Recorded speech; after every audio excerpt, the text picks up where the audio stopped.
814. The Emperor Charlemagne, a mountain of a man cloaked in legend and steel, finally breathed his last.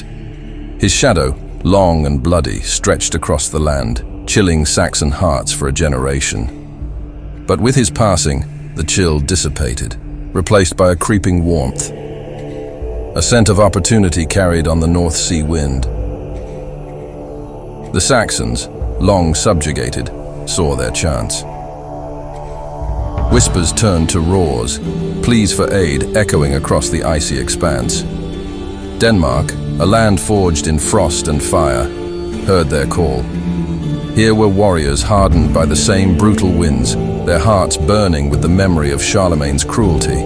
Ragnar, a name etched in legend and myth, answered first. In 820, his dragon-headed ships, sleek and swift, sliced through the Seine, a serpent coiling around the unsuspecting heart of Francia. Paris, once a jewel in Charlemagne's crown, trembled. Ragnar, a wolf at the city gates, snarled for gold, and Charles the Bald, Charlemagne's whimpering heir, paid. The wolf sated, slunk away, but the taste of blood lingered. Years bled into decades, each spring bringing a fresh wave of raiders, each hungrier than the last. In 845, Ragnar returned, his appetite whetted by the easy prey. This time, Paris, fortified and defiant, refused to yield. But Ragnar, cunning as a fox, knew another way. He danced around the city walls. Finally, Charles, his coffers drained, his spirit broken, bought peace again. The wolf feasted, and the legend of Viking invincibility grew. But the legend was a lie, a mirage shimmering in the fear-soaked air. In 885, another serpent, this one led by the fearsome Rollo, coiled around Paris once more. This time, the city held firm. Months bled into a brutal winter, the wolf gnawing at the city's defenses. But Paris, like a frozen oak, refused to break. When spring finally thawed the land, Rollo, bloodied but not broken, made a gamble. He offered a pact. His warriors, their swords sheathed, would shield the city from future Viking raids. In return, he demanded a sliver of land, a foothold for his people. Charles, desperate, agreed. The Treaty of Saint-Clair-sur-Epte was signed, and a new chapter began. Rollo, the wolf-turned-guardian, kept his word. Normandy, the land of the Northmen, became his domain. But the North Sea wind still whispered tales of adventure, and Rollo, the wolf now a king, felt the tug of the unknown. His gaze turned west, towards England, where another land awaited its encounter with destiny. The ink on the treaty had barely dried when whispers slithered through the cobbled streets of Rouen. England, a tapestry woven with gold and strife, lay across the churning sea. King Harold, a Saxon crowned through blood and betrayal, held an uneasy sway, his throne creaking under the weight of ambition.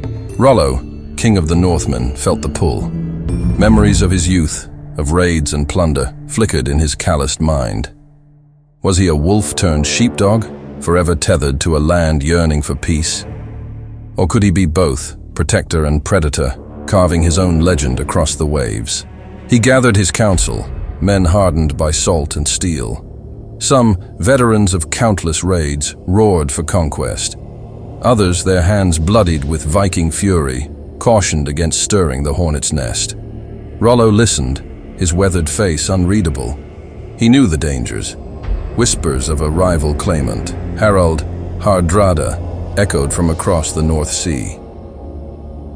Yet the allure of England, its fertile fields and brimming coffers, was a siren song he couldn't ignore.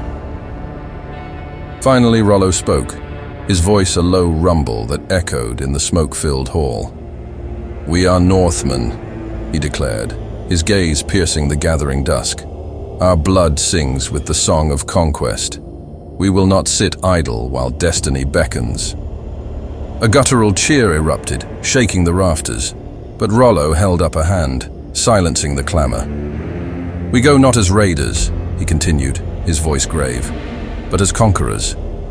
We will build an empire that will echo through the ages, a land where the Northman's spirit thrives. His words ignited a fire in their hearts. Preparations began in earnest. Shipyards hammered with the rhythm of war, longships taking shape beneath calloused hands.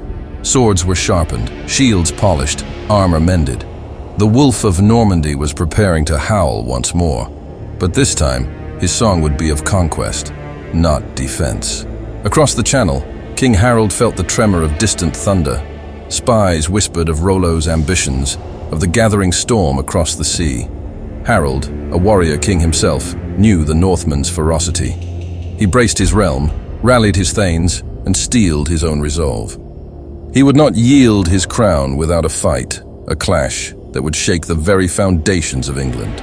As the winter waned and spring unfurled its green cloak, Rollo's armada, a serpent of oak and fury, cleaved the waves. The fate of two kingdoms hung in the balance, their destinies forever intertwined by the ambition of a king who had once been a wolf and now yearned to be a legend. The sea churned a symphony of anticipation as Rollo's fleet, a dragon's spine of longships, cleaved towards the misty shores of England. On board, the Northmen, faces grim under their winged helmets, chanted war songs, their voices carried on the wind like a chilling promise. Rollo, weathered and watchful, stood on the prow, his gaze fixed on the land rising from the sea. Beside him, the young Bjorn, son of a jarl and eager for glory, fidgeted with his newly sharpened axe. "They say King Harold awaits us like a boar at bay," Bjorn rumbled, his voice filled with youthful bravado. Rollo snorted, a sound like wind through bare branches. "He may be a boar," he rasped, "but this land is a tangled forest, riddled with paths both known and unknown. We must tread carefully, young wolf." The sun dipped below the horizon, painting the sky in hues of blood and fire. As darkness descended, the English coast materialized, a silhouette of jagged cliffs and brooding hills. Fires flickered in the distance, like defiant eyes staring into the approaching night. The next morning, Rollo's fleet anchored off a sandy beach, the Northmen swarming ashore like angry hornets. Yet, the expected resistance did not materialize. The beach lay eerily deserted, save for the mournful cry of gulls wheeling overhead. Unease prickled at Rollo's skin. This silence, this emptiness, felt more ominous than any clash of steel. He ordered his men to advance cautiously, scouts fanning out into the mist-shrouded woods. As they delved deeper, the silence was broken by the chilling screams of a lone Saxon scout, pierced by an unseen arrow. The forest floor, damp and shadowed, became a maze of hidden dangers. Saxon archers, skilled and silent, rained arrows from concealed positions, thinning the Northmen's ranks. Fury surged through Rollo, cold and calculating. He knew this was no mere skirmish, but a cunning trap set by a king who understood the art of war as well as any Northman. With a bellow that echoed through the trees, he rallied his men, regrouping them into a shield wall, a living fortress against the unseen enemy. Thus began the Battle of the Whispering Woods, a brutal dance of death beneath the emerald canopy. The clash of steel and the screams of the fallen filled the air, a grim symphony of conquest and resistance. Rollo, a storm in human form, cleaved through the Saxon ranks. By nightfall, the forest floor was slick with blood. The Saxons, though brave, were overwhelmed by the Northmen's ferocity. They retreated. Rollo stood amidst the carnage, his victory bitter. He had won the first battle, but the war for England had just begun. The true test, he knew, lay ahead, waiting beyond the Whispering Woods, on the open fields where King Harold's army awaited. A storm gathering to meet another,